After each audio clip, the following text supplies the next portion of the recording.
Hey folks, I'm back. Pam for Down for Paws and Scott here, my co-host, who Hey, also have dogs. And so we kind of chat a little bit. He asks all the questions that you guys may want to ask, but you're not here live. So he usually um, taps in and talks a little bit about his dogs too. I'm excited about today's topic. I've been waiting a while to talk about this just because it's like really popular among the calls that I'm getting today.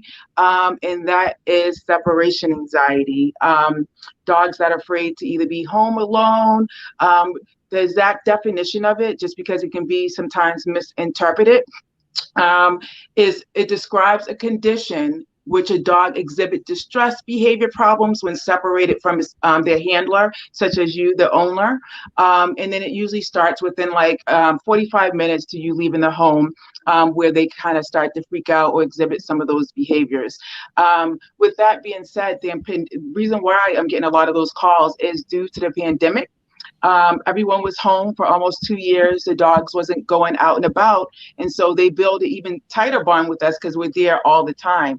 And I know, Scott, you have a dog, and during the pandemic, what did that look like for your dog? Like, far as when it started to open up a little bit and you going out, did you notice any signs, or was your dog pretty cool with you leaving after 2 years? Because that's uh, essentially what it was. yeah, he was better, I would say, than a lot of dogs I've heard of. But I think for him, it was almost worse with us being home so often because he was used to his like really good quiet power naps of like 2 or 3 hours or 4 hours while we're like gone, and we would come home Yep. for lunch and walk him.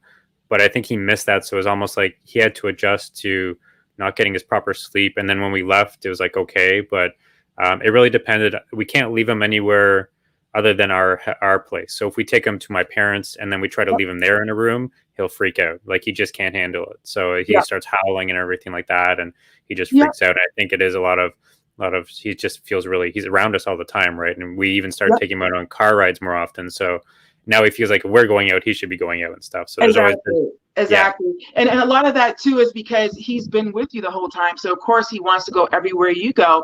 And yeah, just to piggyback off of kind of how dogs learn, the live that we did a few weeks ago, you yeah, mentioned that when you bring your dog to your mom's, like when you're home and you kind of leave a little bit, your dog's okay. But when you take him to your mom's house, it's kind of like an issue when you kind of leave.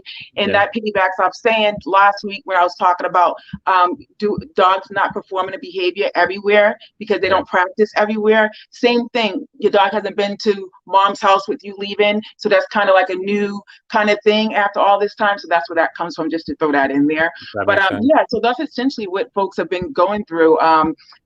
Clingy dogs, even more clingy than ever. And talk to me about before the pandemic. Was he like this, or do you feel like the kind of attachment kind of increased? No, I think he got better. We learned to sort of have him in our bedroom, so it's more because it's got some space for him. So it's kind of like a den. He was never a crate dog, so that was just kind of Yeah. we never landed on that. But he could treat our bedroom as a den. We close the door, then we would leave. So he was good that way. But if we ever tried to just leave him in the place, he would kind of freak out or not be super comfortable. And then just like leaving him in general, any other place, he would just it was not his home, so it'd Yep. be like as you said, it was not taught there, it was not practiced as much. We kind of just took it for granted that he could do it. Yep. But then he really couldn't, even if we tried sometimes and that sort of thing. Yeah, Exactly. And all the things that you're doing right now are great management tools to dogs with separation anxiety. And I'll talk about that more too a little bit later. But, yeah, creating like a smaller atmosphere for them, because if you think about it in a dog's world, the house is a big place for them. And yeah, so if they're already kind of nervous about you leading, just, providing some comfort, whether that's, putting the dog in a smaller room if your dog's afraid to stay alone in a crate, just creating some type of boundaries within your home when you leave yeah, so that it's more comfortable for them and trying it that way. But those are all good techniques as well. Um, and so, a lot of times when I'm talking to the clients, they don't know where it started, where it came from, why is my dog doing this? And so, of course, the pandemic, is a big thing, with being home all the time and then being attached. But there are other reasons too, where a dog could, kind of get some type of separation anxiety going on. And so one of them is rehoming a dog. If you think about it, like taking them from, stability to instability. And if you yeah, think about it, they're doing that all the time now when we're taking them, either we're purchasing our dogs from a breeder. They're coming for a shelter. And even if they're not there for years on end, they still are spending way more time there than they are in your home. And Yeah. they could, experience some separation behind that. And so just be mindful that when you're bringing your dogs home, and I'm going to talk about the signs and stuff like that, to look for that they're, of course they're excited because it's a new home, but you want to make sure that they're not being stressed out by creating separation anxiety from where they were. Also, if they have long absences early on in their life, so suppose, they're supposed to be with their mom early on and their siblings and they were taken away, that can create some type of separation anxiety, especially when they already had that bond. And the biggest thing too, and all leading back to pandemic, is change in schedule, family members working from home consistently for long periods of time. Again, the same thing you were talking about, that creates separation anxiety. Yeah. And I had this client call me. So everyone's assuming everyone went back home, went back to work in the workplace, but a lot of folks are staying at home indefinitely. And so, it kind of raises the question like, okay, you telling me my dog has separation anxiety, but I'm working from home indefinitely. So how do we work on that? How do we, fix that?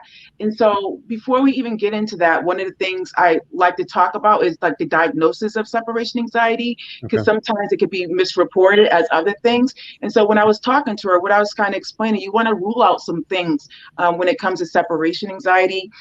So you want to make sure that your dog's not understimulated. So a lot of times, in separation anxiety, your dog will chew on things.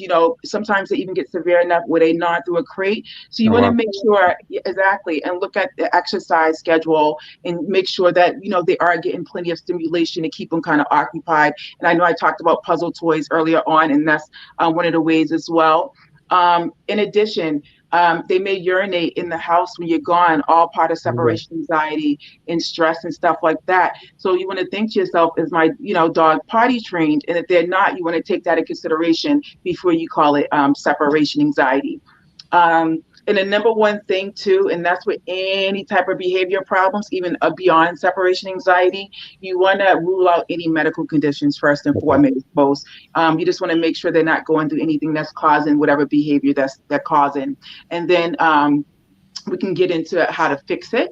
And even with that, there's certain signs that you'll see with your dog. So sometimes you're seeing extreme salivation from stress. They will, drool a lot.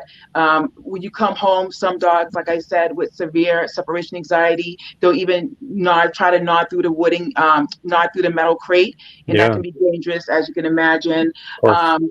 Exactly. Excessive vocalization and things like that. Sometimes they do go through diarrhea, vomiting. They can self-injure themselves. So that's all the things and signs that you can kind of see when you're working with a dog with separation anxiety. And so when I'm working with my clients, usually I go through a 4-week program where, I start, initially when you think about separation anxiety, your dog is clinging to you. So you want to start thinking about the triggers, like what is, the things you do in the morning where your dog's like freaking out, like, oh my gosh, Scott's going to be gone, Yeah, they start recognizing like patterns, right? Patterns, exactly. And so think about back to when you were saying your dog was kind of freaking out a little bit. Did you notice like anything where it would alert your dog? Like sometimes it's taking a shower, getting dressed, putting on shoes, jingling keys. Yeah, he can sort of tell, I guess, from our movements, and just he knows us well enough that he knows when we're starting to like get things together, get bags together. We're a little more active, getting a little bit closer to the door. With us now, we have a baby, so when we're getting the stroller ready, those things, and he always feels like he's coming with us, or when we're at my parents, he feels like he should be coming with us as well. So he can sort of really sense, he really is sort of innately be able to sense, probably just from being with us for so long, like what are our cues that maybe we don't even realize when we're getting ready, like shoes, wallet, keys, right? And are just like all the tips. Okay, both of them are moving. They're moving towards the door. They're getting ready. What do I do now? Am I going with them? Is my harness being put on? It's not being put on. Okay, now I'm going to freak out a little bit, right? So. Exactly. Where are they going? Yeah. And so that's part of what I do, when I meet with the clients is sitting down like, okay, take me through your day. What does it look like, when when your dog starts freaking out? And even sitting there going through the list with my clients, they're like, you know what? I do realize as soon as I start putting on my slippers in the morning, my dog kind of gets antsy. Yeah.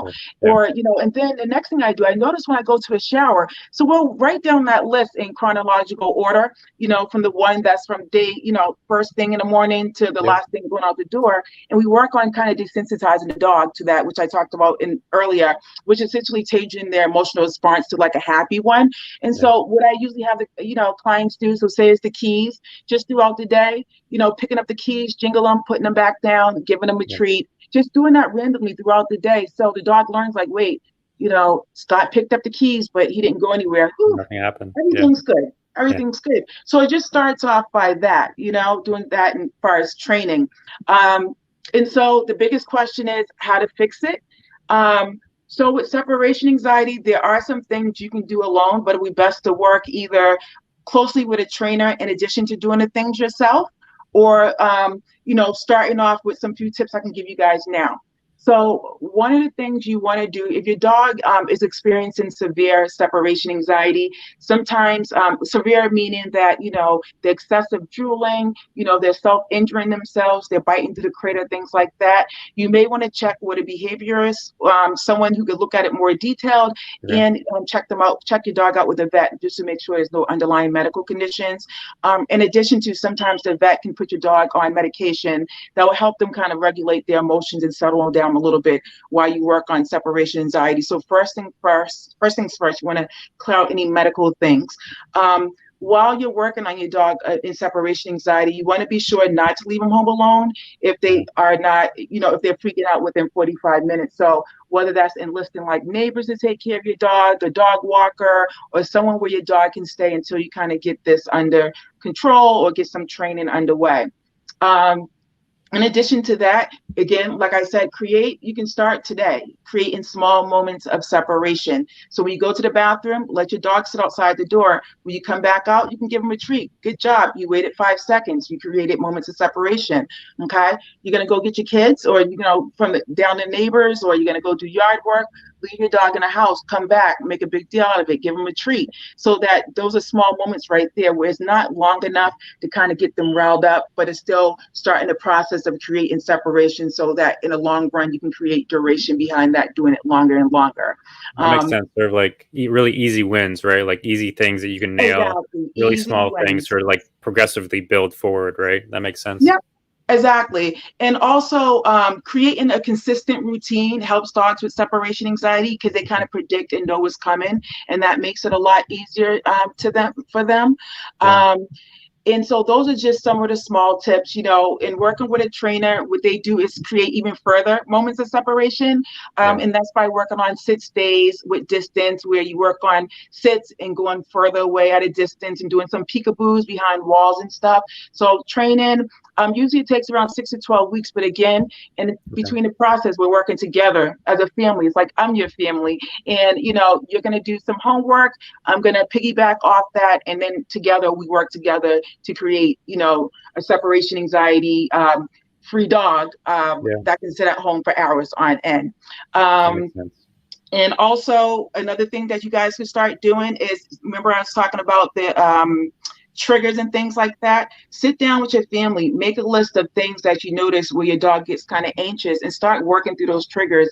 And like I say, dogs love treats, so just pairing them with treats and working through them from what may be the beginning of the day, a trigger for your dog, all the way up to when you're leaving out the door. So those things are essential. I guess it kind of goes back to like what you talked about with the how do dogs learn, is like always rewarding with treats to sort of have that positive reinforcement, right? Even on the small things, and it leans into that a bit and that sort of thing. That makes sense.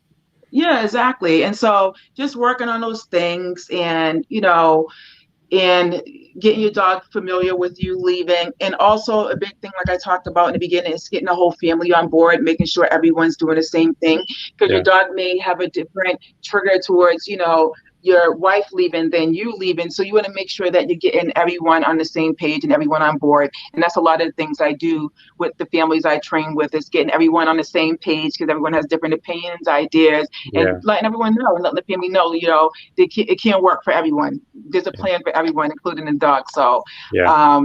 yeah, so essentially, I hope you guys take some of these tips and utilize them with your dogs to create some separations and moments of separations, and you guys can always reach me for questions, or if you're interested in training, at Down for Paws, or you can go to downforpaws.com and find really cool things on the website as well. Yeah. If anyone has any questions, feel free to drop them in the comments too, and we'll check back on those as well. And we get notifications and stuff, so Pam can help you guys out through that. But yeah, this has been really insightful, especially just knowing the different points and where the starting point is too, right? So that's a lot of times we don't know where to start, and knowing that, okay, I got to make sure I check with my vet, see if there's anything I need to rule out. Otherwise, let's move forward with finding someone who can help me out with someone like you, Pam, who can help me out with the separation anxiety and actually work through it. Because a lot of times when you're in it, you don't see it as much. So it's good to have that fresh pair of eyes, actually seeing and breaking it down as far as what the triggers really are, and really understanding what they're looking for, because you know what you're looking for when you're looking at separation anxiety too. Yeah, right? and I just wanted to add it to folks too, that I do also do virtual training as well. So this is definitely something, where you don't have to be in my state of Massachusetts. It's something that definitely can happen virtual, like we're talking right here. So I just wanted to throw it out there for folks. Yeah, that makes sense. Makes a ton of sense. Awesome. All right, folks. Well, enjoy your day, and I hope you have a wonderful day and create moments of separation. And I'll see you guys next week. See you guys. Bye.